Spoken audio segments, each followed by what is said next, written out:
देखो last lecture में क्या देखा है,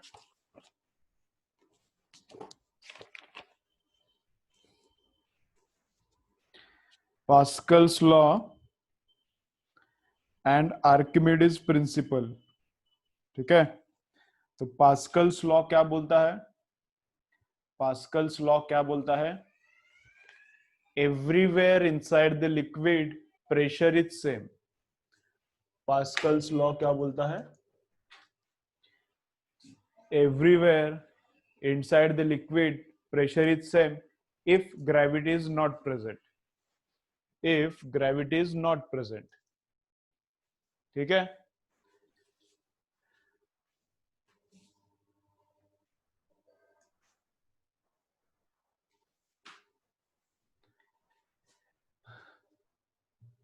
लेकिन ग्रेविटी तो प्रेजेंट है, लेकिन ग्रेविटी तो प्रेजेंट है, तो रियल रियल केस में क्या होता है?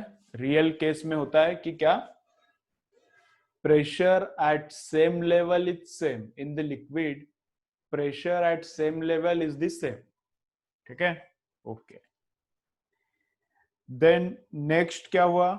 How does hydraulic lift work? उसके बाद हुआ how does hydraulic lift work.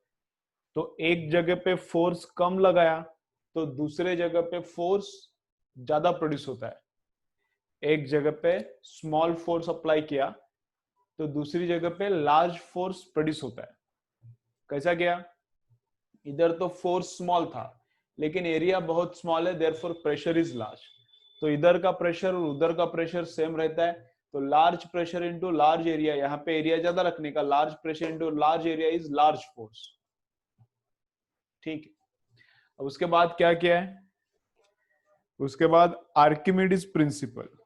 Archimedes क्या बोलता है? आर्किमिडीज बोलता है if object is put inside the liquid, if object is put inside the liquid it loses its weight, it loses its weight। तो upthrust कितना रहता है? Liquid applies force in upward direction, object if we immerse it inside the liquid then liquid applies upward force on the object, liquid applies upward force on the object। तो upward force कितना रहता है?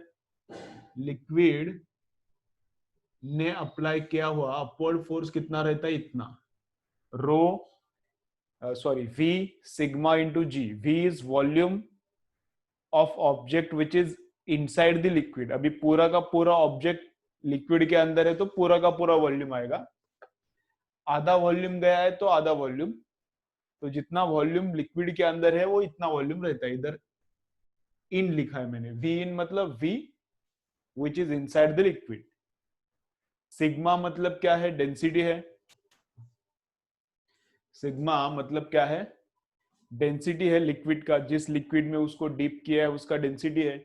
और जी है acceleration due to gravity, ये है upthrust या फिर बॉयंट फोर्स। तो इतना वेट क्या होता है ऑब्जेक्ट का? कम होता है। एक्चुअली वेट कितना रहता है ऑब्जेक्ट का? Volume total of object into rho of object into g. ये है W air, weight in air, और इनका सब्ट्रैक्शन करने के बाद ये आता है वेट इन लिक्विड। ये आता है इनका सब्ट्रैक्शन के बाद weight in liquid. This is weight in water, sorry weight in air, and this is weight loss. This is what? Weight loss. ठीक है, ये आर्किमिडीज प्रिंसिपल भी देखा। आर्किमिडीज प्रिंसिपल क्या बोलता है? जितना वाटर डिस्प्लेस हुआ है, जितना वेट ऑफ लिक्विड डिस्प्लेस हुआ है उतना अपवर्ड फोर्स लगता है, उतना फोर्स क्या लगता है? अपवर्ड लगता है। ठीक है, ओके। देन रिलेटिव डेंसिटी का फॉर्मूला देखा है, weight in air upon weight in air minus weight in water, weight in air upon weight in air minus weight in water, relative density का। ठीक है, अब नेक्स्ट क्या देखना है? चलो नेक्स्ट पॉइंट लिखो, फ्लोटेशन। चलो नेक्स्ट पॉइंट लिखो, फ्लोटेशन। चलो नेक्स्ट पॉइंट लिखो, फ्लोटेशन। ये गांधी कट वगैरह नहीं है, अभी ये बाहर जाने का नहीं ना बार्बर के पास, इसलिए ऐसा कट किया गुट्टे। अभी यही अपना स्टाइल है नेक्स्ट 1.5 साल तक, जब तक वैक्सीन नहीं आता तब तक ऐसा ही कट है। ठीक है चलो। तो क्या है, नेक्स्ट लिखो फ्लोटेशन। नेक्स्ट लिखो फ्लोटेशन। एक तो पैसा बच रहा है, फोकट में हो रहा है घर पे, वैसे भी बार्बर को देने के लिए भी अभी पैसा नहीं है, तो एक तो सस्ते में हो रहा है और सेफ्टी है, तो इसलिए घर पे ही चालू किया अभी। चलो नेक्स्ट लिखो फ्लोटेशन।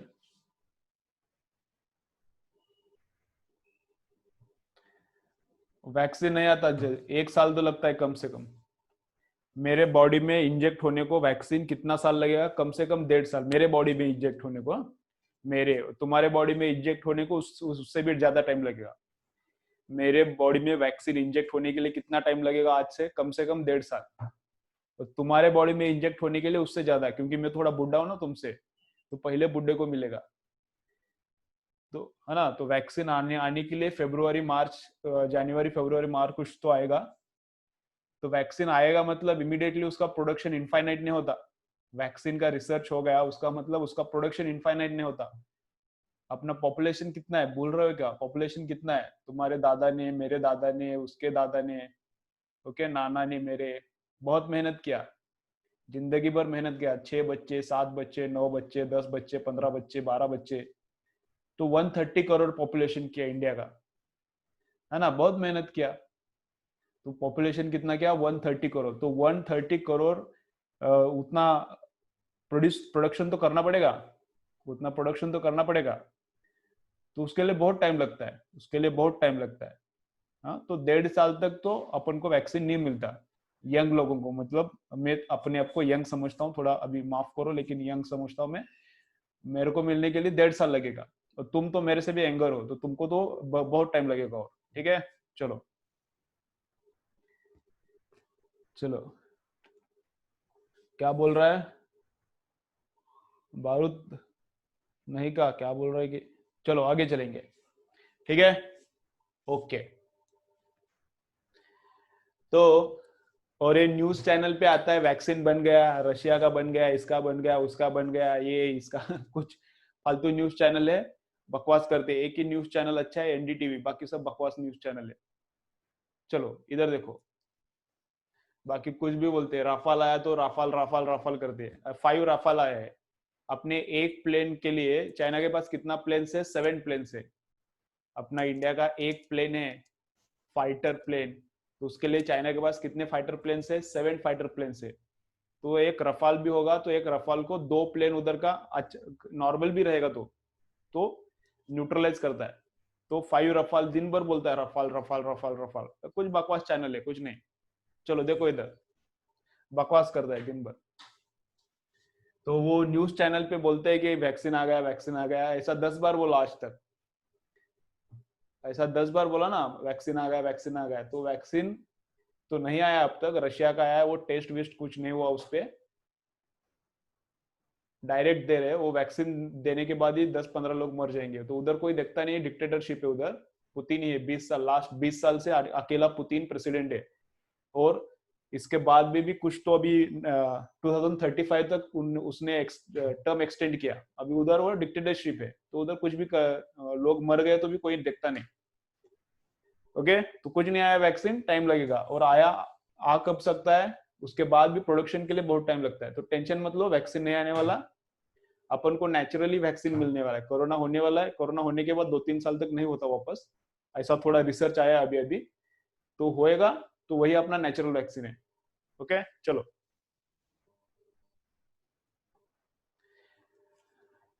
तो क्या है देखो, क्या है देखो, तो आर्किमिडीज प्रिंसिपल हो गया है, अभी उसके बाद क्या देखना है, फ्लोटेशन। फ्लोटेशन का मेन मेन पॉइंट्स लिखता हूं, उसके बाद देखेंगे क्या है।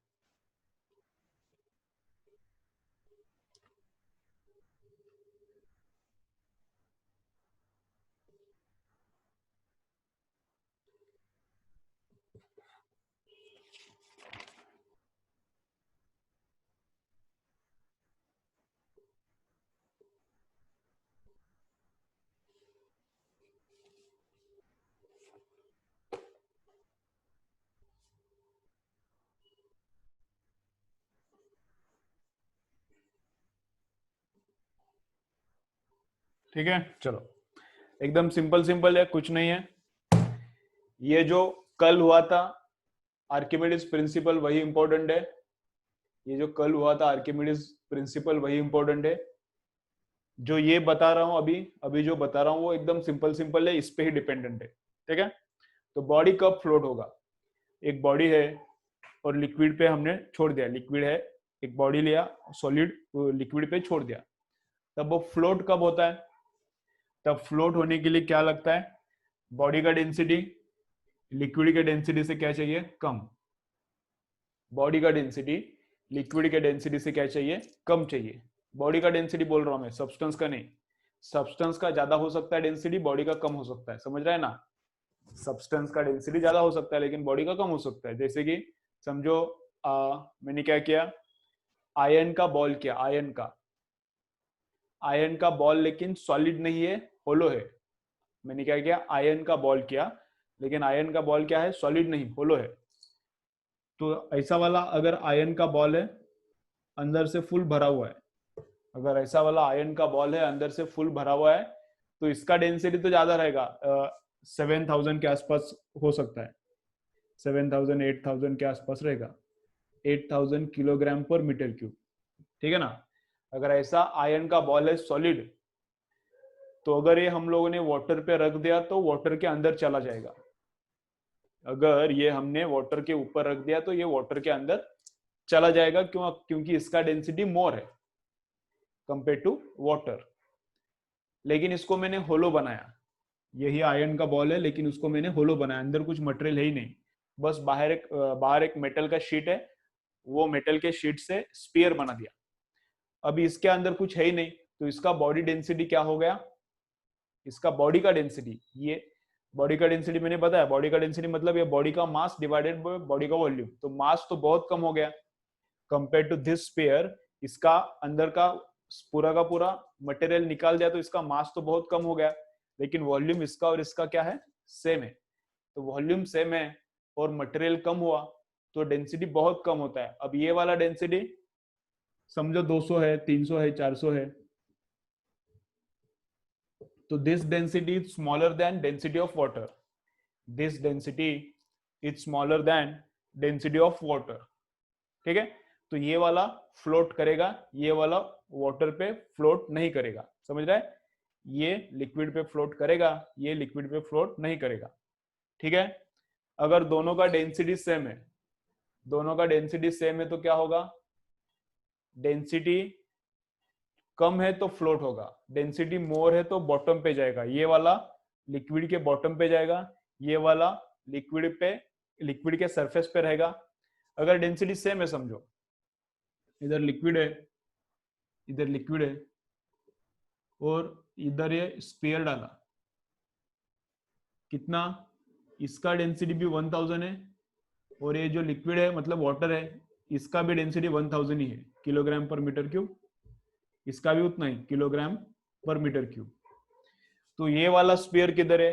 अगर डेंसिटी मोर है तो नीचे आएगा, डेंसिटी कम है तो फ्लोट होगा।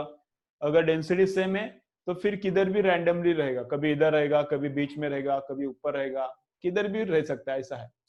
ठीक है, ओके, चलो देन क्या देखना है? सिंपल सिंपल है, न्यूमेरिकल्स करेंगे तब थोड़ा और अंडरस्टैंडिंग हो जाएगा। अब रोटेटरी इक्विलिब्रियम देखते हैं। अब क्या देखते हैं? रोटेटरी इक्विलिब्रियम देखते हैं। चलो, तो रोटेटरी इक्विलिब्रियम कैसा रहता है देखो, ये भी इतना कुछ हेवी कंसेप्ट नहीं है, सिंपल सिंपल है। देखो रोटेटरी इक्विलिब्रियम क्या है,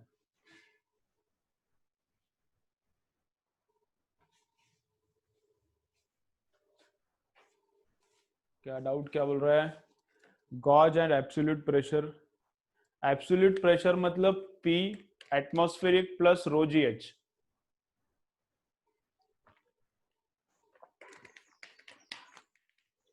एंड गॉज प्रेशर मतलब total pressure minus atmospheric, atmosphere के ऊपर कितना प्रेशर है extra, that is gauge pressure. और टोटल प्रेशर कितना है? P naught plus rho g h, वो मतलब एब्सोल्यूट प्रेशर। चलो, तो रोटेटरी इक्विलिब्रियम मतलब क्या? बॉडी फ्लोट हो रहा है वाटर में, बॉडी फ्लोट हो रहा है, तब वो टिल्ट कब होगा और कब टिल्ट नहीं होगा? बॉडी क्या हो रहा है, वाटर पे फ्लोट हो रहा है, तो वो टिल्ट कब होगा लिक्विड में और टिल्ट कब नहीं होगा वो हमको देखना है। ओके, ये कौन है रे विशाल, तेरे को डांस नहीं करना है कि चड्डी निकाल के वीडियो क्यों दिखा रहा है हमको? तेरे को डांस निकालना है तो करना है तो कर, तेरा स्पॉटलाइट करता हूँ वीडियो। चल तेरा वीडियो स्पॉटलाइट किया, अभी चड्डी निकाल डांस कर, क्या करना है तेरे को? किधर गए रे वो किधर गया?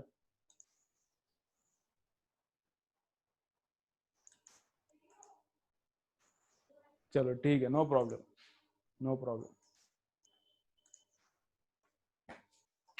ठीक है, चलो। तो क्या देखना है, तो क्या देखना है अभी? Rotatory equilibrium. रोटेटरी इक्विलिब्रियम, तो रोटेटरी इक्विलिब्रियम कैसा है, देखो इधर।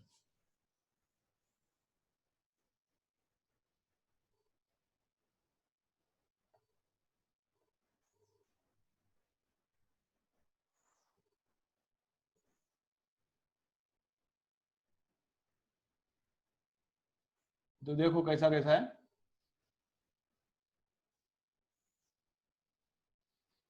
ओके, तो बॉडी का वेट mg, बॉडी का वेट mg कहां से एक्ट होता है? mg act through centre of mass.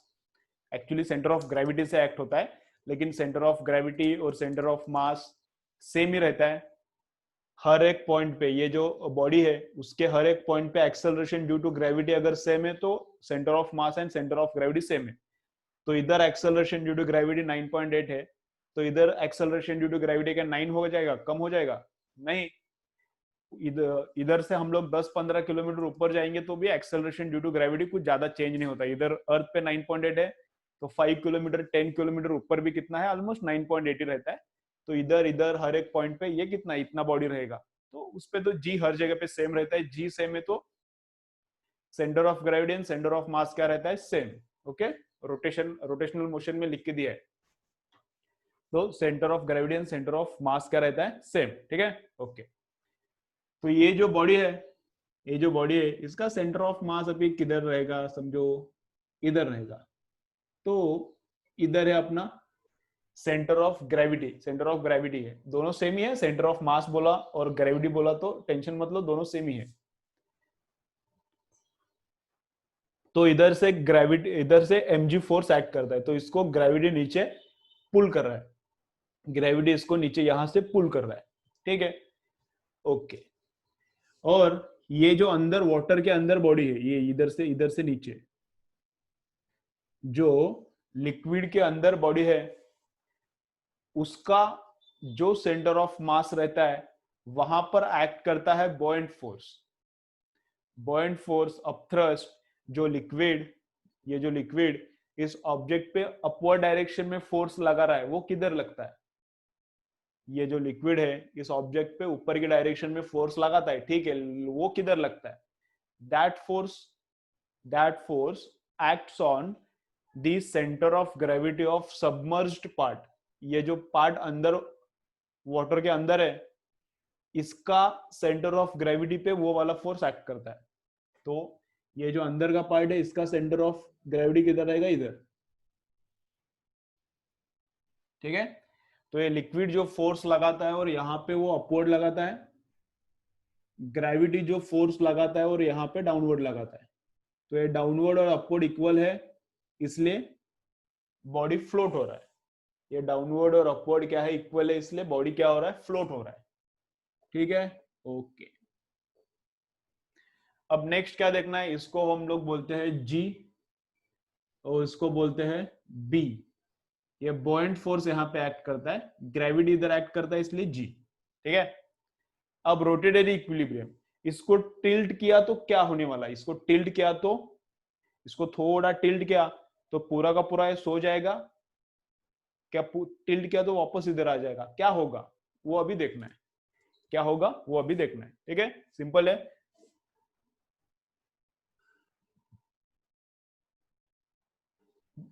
चलो वही लिक्विड का लेवल इधर ही है।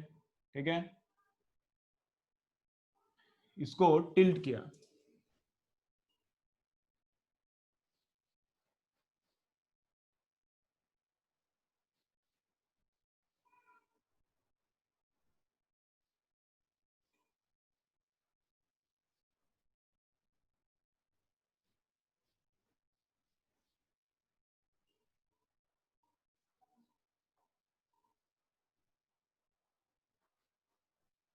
ठीक है, इस बॉडी को क्या किया, टिल्ट किया। अब जी और बी में से एक लाइन जाता है, जी और बी में से एक लाइन जाता है, ठीक है। अभी जी, इसका सेंटर ऑफ ग्रेविटी तो चेंज नहीं होता, centre of gravity, body tilt हो गई इसलिए सेंटर ऑफ ग्रेविटी चेंज नहीं होता, ग्रेविटी जिधर एक्ट करता है सेंटर ऑफ मास जिधर रहता है उधर रहता है, वो तो चेंज नहीं होता। तो जी इधर है, वो इधर ही रहता है, वो चेंज नहीं होता,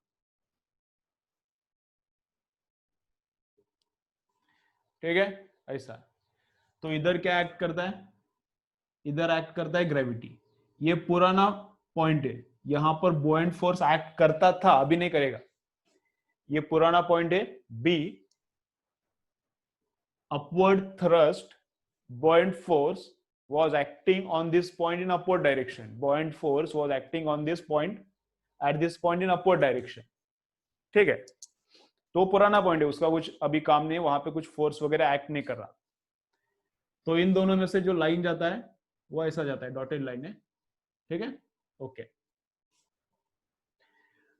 और अभी जो नया पॉइंट है जहां पर अपथ्रस्ट एक्ट कर रहा है वो किधर रहेगा, अभी जो नया पॉइंट है, new point at which upthrust is acting, buoyant force is acting, liquid का फोर्स इज एक्टिंग, वो कहां पर है, वो जो ये सबमर्ज्ड बॉडी है, ये जो बॉडी है वाटर के अंदर, ये जो बॉडी है लिक्विड के अंदर, इसका सेंटर ऑफ मास देखने का, वो उधर एक्ट होता है। तो ये अंदर का जो बॉडी है, बस वाटर के अंदर का बॉडी है, बाहर का नहीं, बस वाटर के अंदर का बॉडी, उसका जो सेंटर ऑफ मास है वहां पर एक्ट होता है लिक्विड का अपथ्रस्ट। वो किधर आएगा, किधर भी आ सकता है, तो मैं इधर एज्यूम करता हूं, वो इधर एज्यूम करता हूं मैं, इसको हम लोग बोलेंगे बी डैश, ये पॉइंट क्या है, बी डैश। तो यहाँ पे बॉयंट फोर्स एक्ट कर रहा है, यहाँ पे क्या एक्ट कर रहा है, बॉयंट फोर्स, ठीक है। अब इससे क्या करने का, वर्टिकल लाइन निकालने का, इससे क्या करने का, वर्टिकल लाइन निकालने का। थोड़ा इधर हो गया, तो रुको थोड़ा करता हूं, चेंज करता हूं।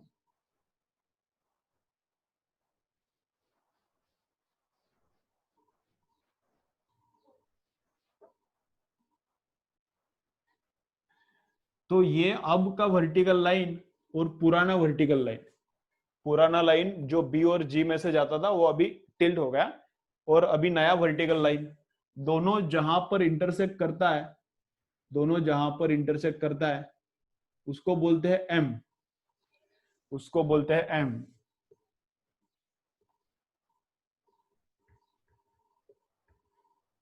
उसको क्या बोलते हैं, एम, मेटा सेंटर। इस पॉइंट को क्या बोलते हैं, एम, मेटा सेंटर। अब मेटा सेंटर जी के नीचे है तो पलटी मारेगा, मेटा सेंटर जी के ऊपर है तो वापस लाइन पे आएगा। ये मेटा सेंटर जी के नीचे है तो पलटी मारेगा, मेटा सेंटर जी के ऊपर है तो वापस अपना अपना ओरिजिनल ओरिएंटेशन पकड़ लेगा, ठीक है। चलो, तो क्या करने का, ड्राइंग वगैरह कुछ नहीं करने का, एक बार सोचो क्या हुआ है। थ्योरी क्या करो, तुम लोग एररलेस में रीड करो, थ्योरी लिखने में थोड़ा ज्यादा टाइम लग सकता है, इसलिए क्या करता हूँ, और इतना इंपॉर्टेंट भी नहीं है। एक बार देखो कुछ समझता है क्या, देखो समझता है तो ठीक है, और एक बार मैं एक्सप्लेन करता हूँ, फिर भी नहीं समझता है तो छोड़ो, समझना चाहिए लेकिन इतना कुछ डिफिकल्ट नहीं है। चलो देखो एक बार क्या क्या बोला मैंने।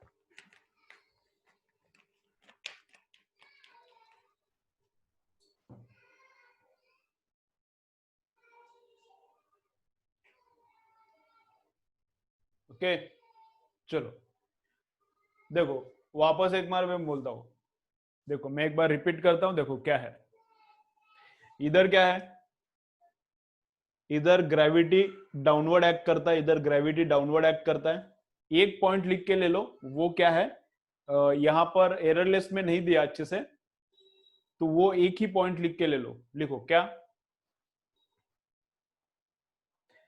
buoyant force एक्ट्स, लिखो चलो लिखो, नोट लिखो, buoyant force acts,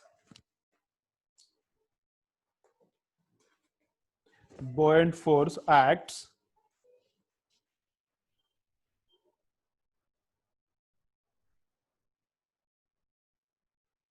buoyant force acts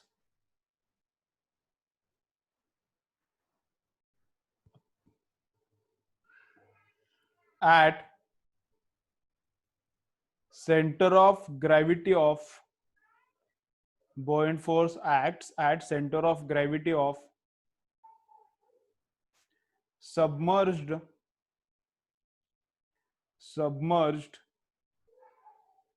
part of, buoyant force acts at center of gravity of submerged part of object.